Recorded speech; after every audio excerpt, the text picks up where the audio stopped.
Coats, coats, coats, coats, coats, coats, coats, coats. Guess what I'm going to be talking about in this video? Could it be coats?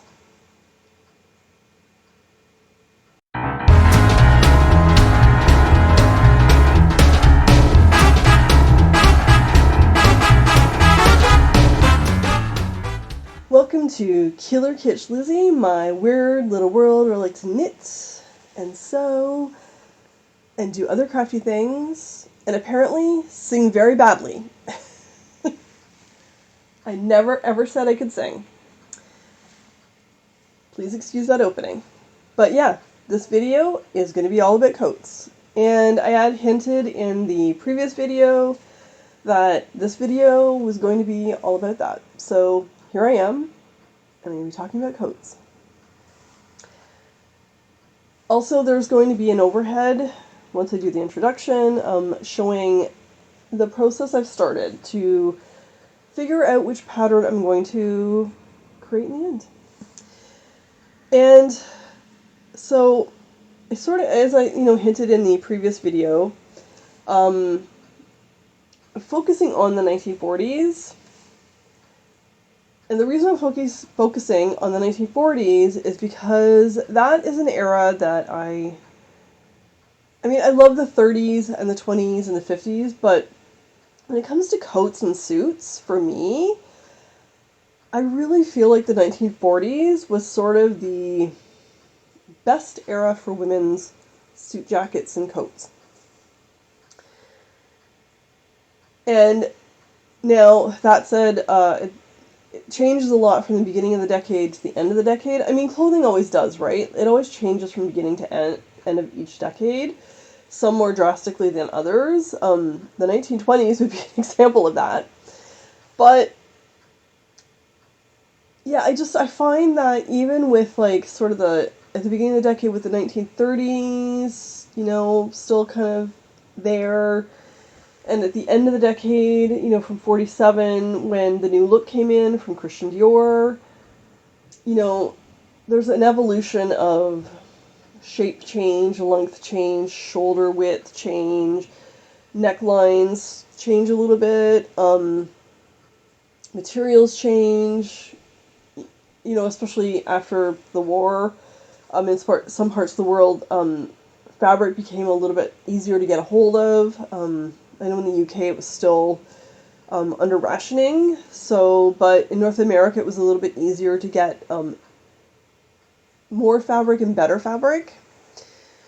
So it's, that journey of the evolution of the coat during that decade is also something that intrigues me. So that is why I'm picking that decade specifically. Also, you're going to see in that decade, not quite the swing coat yet, but that boxier, looser coat, shorter coats, as opposed to suit jackets. Again, you're going to start to see towards the end of the decade more of a fit and flare, the tie belt coat, the rain coat, the double-breasted coat. Like, there's just a lot of options to pick from. I'm also a huge fan of film noir, and this just gives me an excuse to watch so much more of it. Yeah, the clothing and the suits, especially the women's suits in film noir, are just so incredibly beautiful and streamlined, and I don't know, the shapes are just like scrumptious, so I am really looking forward to that part of the research as well. And so, speaking of research, what I'm going to be doing for my research is I'm going to be looking through my Haslam. And again, I'm going to do more overhead of this, an overhead of all of this. So, Haslam,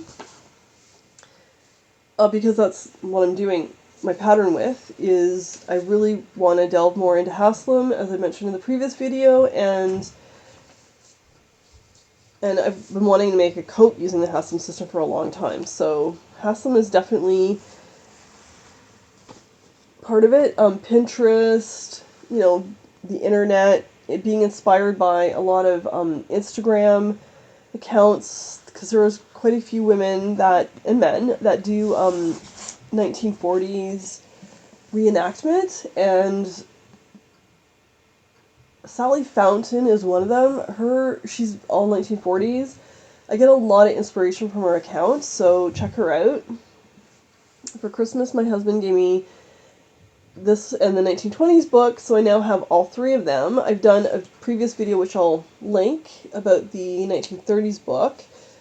I am more than happy to do videos just focusing in on the book, this one and the 1920th one.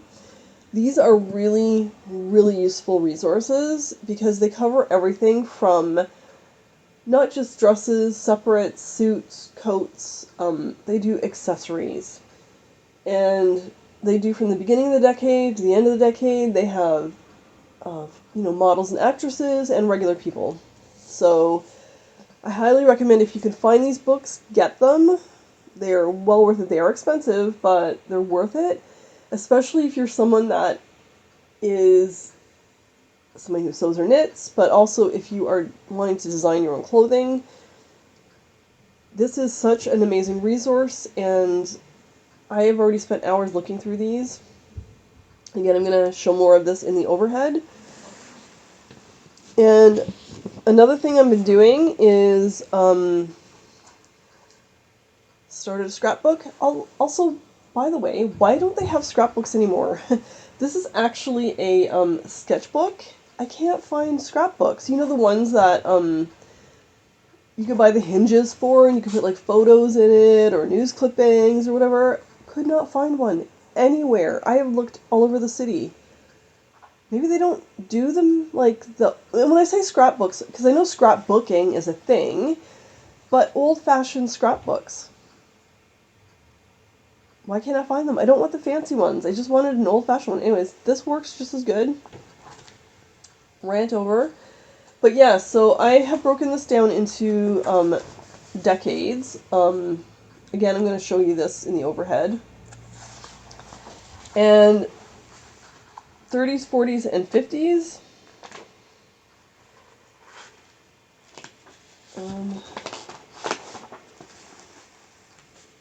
And this is nowhere near done. I'm still working away on this. So on one side I've got like pictures, and then on the other side, where the sticky note is, I'm going to find the Haslam design, which... where did they go? I already found some, so what I'm going to be doing is I'm going to be pasting the Haslam or doing a sketch inside here. I don't think I showed... no, I definitely don't. I did the overhead shot already, filmed that already. But in the overhead, I don't have sketches for the 1940s yet. I do have sketches for the 1930s. Because initially I was going to do the 1930s, and then the more I looked at the 1940s, I decided that was the decade I was going to actually focus on right now. At some point, I will do other decades. Right now, I just want to focus on one decade. Also, I'm not going to be all over the place kind of thing, right? So, and like focus on a very specific style too, right? I'm just going to quickly show you the fabrics I'm using. Again, I'm going to do a better shot for them in the overhead, but I have this nope, that's not it. I have this 1940s style houndstooth-ish. It's not exactly houndstooth, but this is going to be for one coat. And I bought both these fabrics a long time ago. And this is from IKEA, and it's more of a tropical print, so this is going to be 100% a spring coat. I have a lot of both of these. Not enough to do more than just a coat. I know the houndstooth-ish one, I originally was going to do a suit jacket and skirt, but now because I'm doing a coat, I mean, maybe there'll be enough to do a skirt as well. I wouldn't mind doing an A-line skirt to go with it. I don't know if there's going to be enough fabric left. We'll see. But those are the two fabrics I'm starting with, and later on I will do a winter coat. Winter coat is going to be a lot more work than these, because these will be the shell, shoulder pads, lining, bound buttonholes, which I'm going to be teaching myself. I've never done bound buttonholes before. This will be my very first time doing that. And then eventually I want to do a winter coat, which will be later in the year, because it's going to involve a heavier material, which means I think I might have to do adjustments to the pattern, since I'm using a thicker, heavier material. Also, I need to research coating for that. Also, because it gets so cold here in southern Ontario, Canada, I do need to put an interlining. So that's a lining that's between the shell and the lining, to add warmth. And I'm going to actually have to research that as well, because I have no clue what to use. And again, I want to make sure that coat's going to be warm enough for me in the winter. I do have a vintage long winter coat, but it's from the late 60s or early 70s. I think it might be early 70s. But I wanted to look to see what the interlining is. One, the tag doesn't say anything. Two, the coat is completely sewn up everywhere. Like, there's no opening at the bottom. A lot of coats have an opening at the bottom, and that's meant so that your lining doesn't pull and rip out of the where it's sewn in. And unfortunately, in this coat, it is completely sewn up everywhere, and I've debated whether or not to remove some of the stitches on the bottom so I can look to see what's inside, but I don't know if I'm going to do that. I don't want to ruin it. It is a vintage coat, but I'm just going to have to do more research. I mean, I'll even go into stores, and I actually should do it soon, because winter coats are actually, even though it's January, are going to be put away soon, believe it or not, because the way that fashion works is seasons aren't even over, and the new season's already out, so I should probably do that soon. But, I will do, and if anyone knows or has suggestions what to use for inner lining, please tell me below, because I need to know. So that's going to be later in the year when I do that one, because right now I'm going to focus on spring and fall coats. Well, spring, really, because that is the next season, right? The reason I'm using Haslam is because I already have the basic bodice foundation done, and I do have to do the full dress bodice, the full dress foundation to make the coat from, and then there is a sleeve foundation for a coat. Now, and I'll show those again in the overhead, the foundation drawings. I have done the bodice, as I mentioned, so I just need to add the bottom part, the skirt part, I guess you would call it, because it is actually a dress foundation. Which is good, because I will then also have a dress foundation and a foundation to use for coats, and I am going to show you how to do that.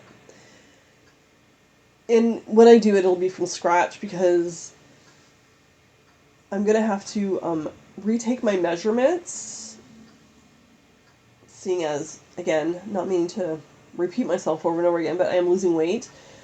Now, it's okay if the coat foundation is a little bit big for me, because again, I'm going to be lining it. I don't want it to be too big, though, but, there's going to be lining in it and stuff like that, so I do want it to have some ease in it. But, yeah, so I'm going to have to start that from scratch. So that is something I am going to show you how to do, so that you know how to do the foundation, and then from that point on, you can pick whatever pattern you want and do whatever coat you want, or dress, as a matter of fact. So, without further ado, I'm going to now move on to the overhead to show you sort of my process and where I'm at with figuring out what coat to make.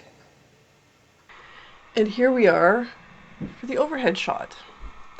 So I'm just going to go through the resources that I'm using to research which coat I'm going to end up doing. And as I mentioned, I'm going to use a Haslam pattern in the end.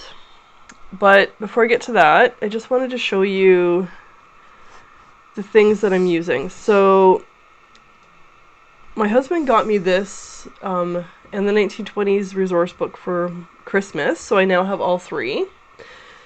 And I'm also using images from the internet and things like that, so I've created a scrapbook. So this book, to start with, is absolutely amazing. It has everything you need, from separates to dresses to accessories to outerwear. And I will, if anybody wants me to do a separate video on this, like I did with the 1930s one, the 1930s book, I am more than happy to go ahead and do that. But for now, what I'm using this book for primarily is to research coats. Now, there is a beginning to the, here we are. So outerwear, there's a whole huge outerwear section in this book. And that's what I'm using to research. And what I'm going to do is I have printed off some of my favorite Haslam patterns. And as part of my research, what I'm doing is I'm going through this book. So that's suits. And I'm looking at styles in this book. Like, I love, there is one I'll show you, I think it was in this book, but I just love the 1940s look. Now, I'm looking at the beginning of the 1940s all the way to the end. I am more leaning towards kind of the end of that decade. And the reason I pulled out the Haslam patterns is because there are several coats in here that have similar detailing to the coats that I'm looking at in Haslam. So, and I love the here's a color version of that. I love the fancy stitching. Now, before I do any of this fancy stitching, I am going to have to practice because I don't want to mess up my final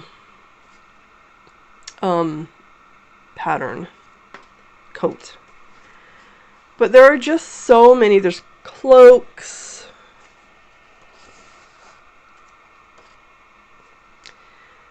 There is like looser coats. So here's another color version in the Haslam that is very similar to like this one or any of these. These have slanted, is that a welt pocket? I think that's called a welt pocket. And you know, there's ones with fur trim. I'm not gonna do anything fancy like that. This one looks like it has snakes on it. And so these are more like the beginning of the 40s.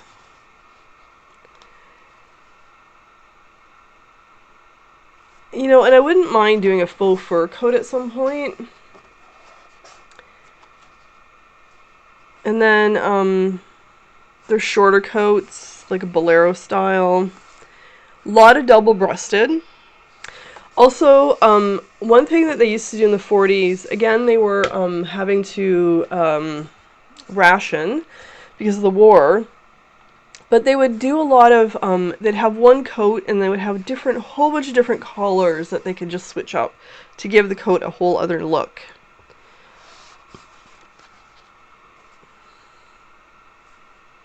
I'm just going to flip through here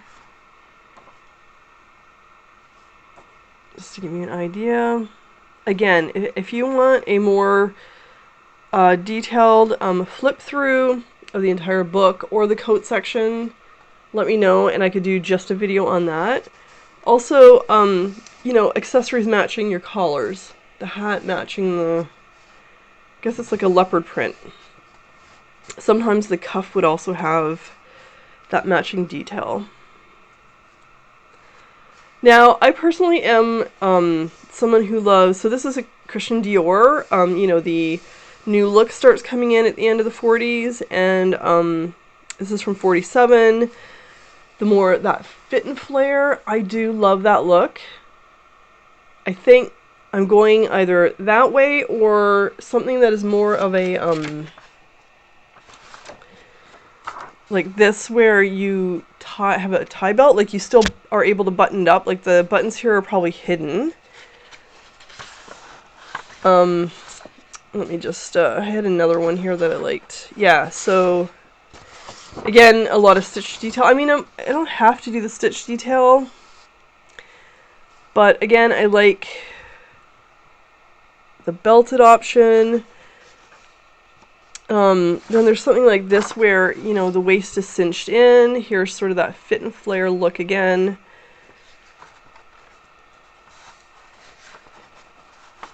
You know, those are kind of where I'm leaning. Although for a spring coat, I wouldn't mind a looser one, something similar to that. But I want to be able to button it up, though, because here in Canada, well, in Southern Ontario, winter's cold, spring at the beginning cold, and then they're sort of like all over the place until, you know, end of May when the weather gets a little more consistent. But you can see here in the late 40s where things are getting, the waists are getting way more cinched in. They still had that sort of boxy shape. Again, I love this with the button detail. I could do a faux fur trim here very easily, but just the detailing in the coats are just absolutely spectacular.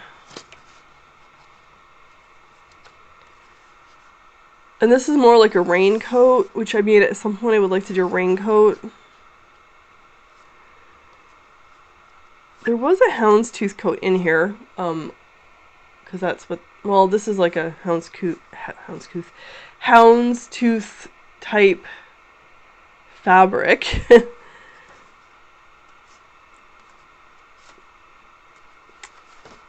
I thought it was in here, maybe it's not. And then we have, like, you know, you could put a hood on it, which, I mean, I think, again, I might do a raincoat. This has beautiful embroidery up here. Like, I don't want to do a boring coat. I want to have some detail on it.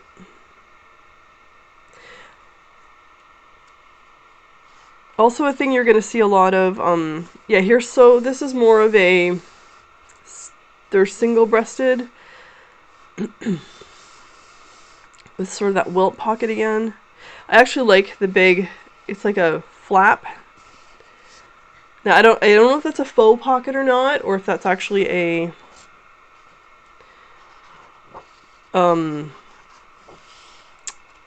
working pocket, usable pocket.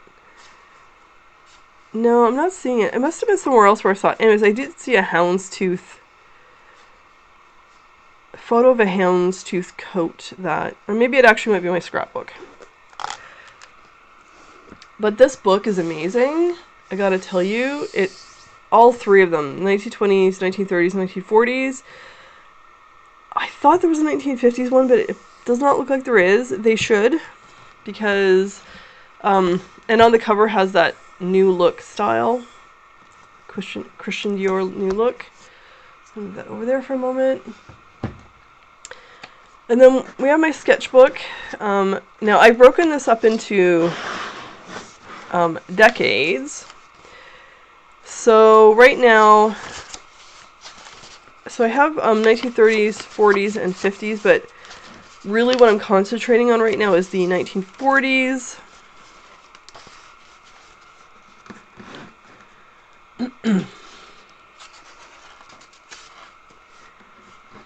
And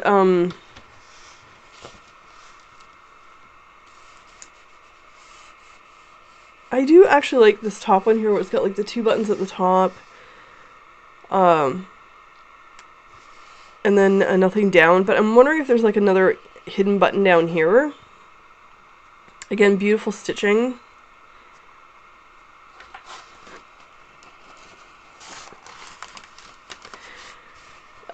Again, the tie belt, which is really that, or, you know, a fit and flare is what I'm leaning towards. I'm not done with this here, because what I'm going to be doing too is I'm going to be adding the Haslam options on one side and maybe a sketch. This is really my favorite. It's called a wraparound. It has a button at the neck. And then, you know, the front of the coat, same with this one. The front of the coat is wider on one side than the other. Well, I guess they're the same width, because one tucks under and one flaps over the top. This is more what I'm looking for, right? I like this collar too, but I want an option where I can like close it completely up and then button it for when it's really cold. Now, as I just mentioned in the opening, the first coats I'm going to be doing are not going to be winter, but they're going to be like a heavier spring-fall type coat, because with winter it's going to be a little more thought into how I'm going to do it, because it's not just going to be a lining in the outer shell, there's going to be an inner lining to keep me warm, right? There's going to be like a third layer there, so I have to like think about, you know, how I'm going to adjust the sizing to compensate for that extra layer. But these are really kind of the two looks I am going for. And going back to the Haslam patterns, there's like, that one's very similar. This one's very similar. And what I'll do is I'm going to paste these into the actual book, and then there's another one here that has a buckled belt. I actually kind of like the tie belt myself. So I'm probably going to go for a tie belt as opposed to a buckled belt. And I've also noted what books they all came from, just so later when I am trying to, you know, kind of going down to the final options, you know, I know what books to pick from, and that's another tie belt there.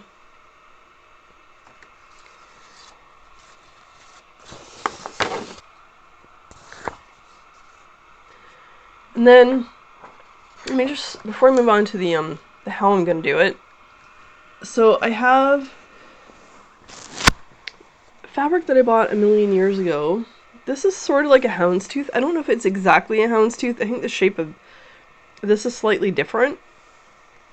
But I have a ton of this. It's quite heavy. It is meant, I think, for like a jacket or something. It is a bit of a heavier fabric. So the one with the tie belt is going to be this one for sure. Let me just move that out of the way. And then the other fabric I got, which, funny enough, this is from IKEA. It's like a tropical print. It has like, there's a tiger on it, there's a toucan, there's like all these different like tropical plants on it. And it's like, I'm gonna give it another wash because I did, it has been washed already. And I have a similar fabric, except it was blue for my pants, right? And when I washed it a second time, it came out much softer. So I'm gonna give it another wash. But this is gonna be a spring and like cooler summer day coat. And I might actually do a tie belt with this one as well. I was thinking about doing a boxier one with this, but I think I might, or even like that, but I think I might still stick with a tie belt for this one. And as a matter of fact, I might just do the same coat twice. This and the sort of houndstooth type fabric.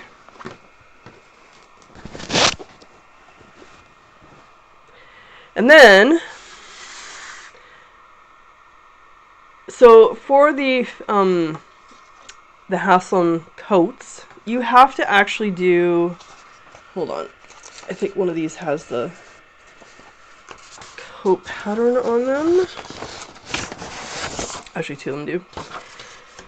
that one's probably the better one. So when you go to do the coat, what you're in fact doing is you're doing the full dress foundation, and you're doing the coat sleeve. So right now I do have this as the bodice. I've already done this, although I am going to have to go back and try on my toile again because I've lost weight. So I want to make sure it's still fitting. This is going to be a coat, and it's going to be lined. It's okay if it is slightly too big, because I don't want it like too fitted. But I'm going to have to go back and definitely try it on again. But so I already have this part prepared. I need to do this part.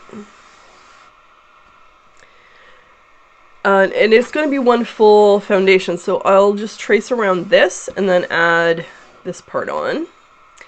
I'm going to have to do this as well separately. And then once you have those done, you use the measurements on these pieces in order to do the coat. So this is for coat figure 12. I don't know if I don't think I have a colored photo of that one. No, I don't. And then, yeah, so it tells you everything you need to do for it. You know, cut yoke material, the whole thing, right? Sleeve, use the drafting that's on page 13, which I don't have, I don't think, right now. But, so, if anyone, you know, has done or tried out the Haslam system or followed along with my tutorials, I will link, if you haven't, I will link the tutorials over on Patreon and also in the show notes below so that you know where to find all of this stuff. And when I, you know, choose my final coat, I'll link all that stuff as well. And then, as I said in the intro, I'm going to go through the phases of making this coat. So there's a little overhead look of what my process is right now to get to the point where I pick my final coat. And if I find the houndstooth photo, the coat I was talking about, I will put a picture over on Patreon. I actually feel like it was from a, now I'm thinking about it, I think it was from a photography show we went to, that had women in the 1940s, images of them, I'm pretty sure now. Anyways, I will find that photo and I will put it over on Patreon. But that is a look at what my process is at this point. Well, I hope you enjoyed that. I hope you find it useful. I hope it gives you an idea of a process you could also use. Not everyone needs to use this process. It's just, I like researching stuff. I like doing deep dives into things. I find that by doing this, I'm learning a lot more. And also, another thing I'm going to be doing is I'm going to be researching more on how coats are made. I am on the lookout for books on coat pattern drafting, so if you know of any, suggest them below, please. I'm having a bit of a hard time finding books on just coat drafting or books that have coat drafting in them. A lot of the sewing books, especially the vintage ones, focus more on fitting and specific garments like dresses and things like that, and they're not really delving in as much to coats, at least the ones I'm finding. I'm sure there are books out there, I just haven't found them yet. So, yes, I hope you found this video enjoyable. If you like this type of video, give me a thumbs up, subscribe, and until next time, stay kitschy.